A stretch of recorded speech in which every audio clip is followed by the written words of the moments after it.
Hey everybody, AC here, and welcome back to another episode of Gaming Month.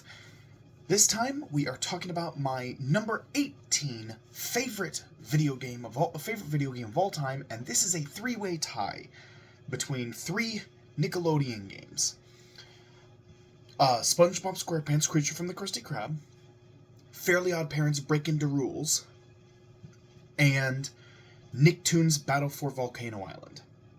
I played the heck out of these three games when I was a kid. I did play a lot of Battle for Bikini Bottom growing up, but very rarely did I ever actually beat it. Like, I only beat it like twice when I was a kid, and I didn't beat it again until until years later as an adult. And then I played it again. I played it again and 100%ed it shortly before the remake came out. So I've only actually beaten it like four times prior to the remake. So yeah, I love that game. I do, but I almost never finished it. As a kid, the difficulty curve for Kelp Forest and the final boss was just too much for me as a kid. But Creature from the Krusty Krab, I played the heck out of.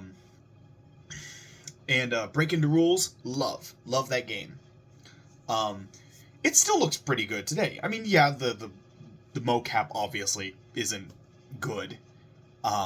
It was very limited for its time, but it looks like an episode of the show. Like, it does have the same kind of cartoony aesthetic and actually looks really good. So like graphically, it still looks very good graphically. Like a little dated, but still good. And Creature from the Krusty Krab, again, same thing. A lot of it still looks really good today. Some of the cutscenes are a little wonky nowadays. Don't really look that great nowadays. But the gameplay is still very smooth and very fun. And I love how every single level in Creature from the Krusty Krab every single level in Creature from the Krusty Krab has its own gameplay. It has its own gameplay mechanics. Whether it be you're flying around in a plane, shooting down targets, running away from a giant Krabby Patty monster, or beating up bad guys. Or beating up bad guys in a comic book style setting.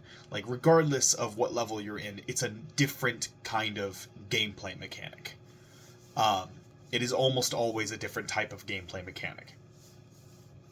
And almost every level has its own unique art style. The first level looks absolutely nothing like the second level or the third. So, like, yeah, now, when you get down to the last few levels, the 6th, 7th, and 8th levels of the game, those look pretty similar because, like, all three stories of the game are, like, starting to converge. So, they're all starting to look very similar because of that.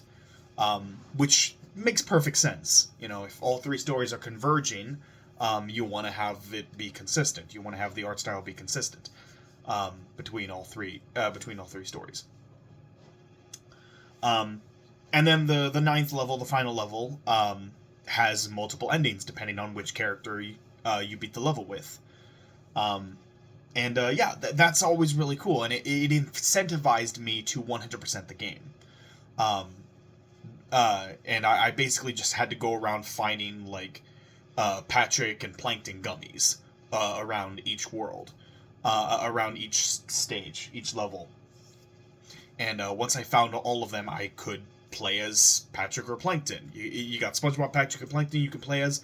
Um, and the final level, the ending changed depending on which character you played as. And all three levels were really fun. They were all really good. My only complaint with the game is that it's too short. I wish it was longer. Um, so it honestly would have been nice if we had gotten a few more characters to play as. Like if we had gotten to play as Sandy, Mr. Krabs, and Squidward. That would have been amazing if we had gotten to play as all three of them as well. So just really have different types of gameplay. Like for Squidward, the different type of gameplay mechanic for him could be like a kind of a rhythm game. It could be kind of a rhythm game. For Sandy, it could be about her creating different inventions, and you have to find the correct parts for the inventions. For Mr. Krabs, it could be running the Krusty Krab. It could be running the Krusty Krab in order to earn more money, or maybe digging up graves in order to find valuable items to sell. Because yeah, that's something Mr. Krabs does. He digs up graves to search for valuable items.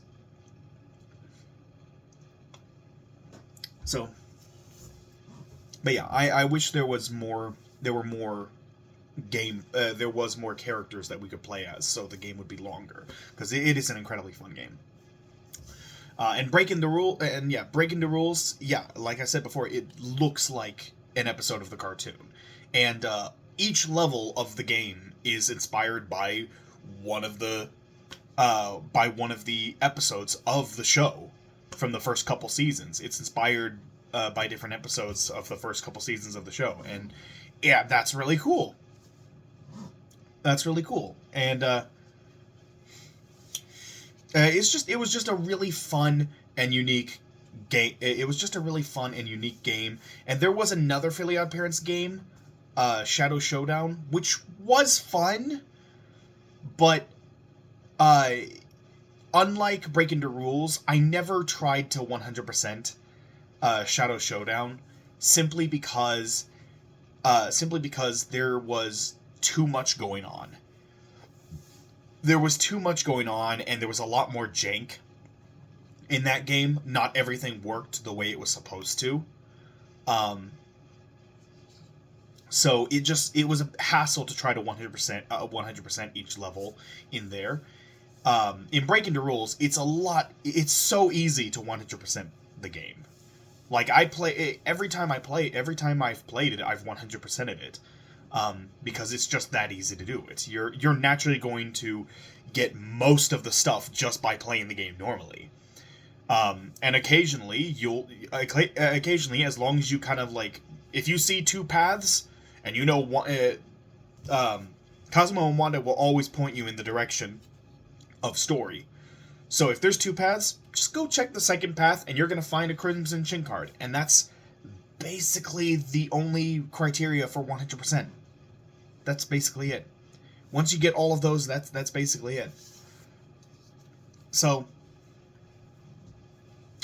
but yeah, I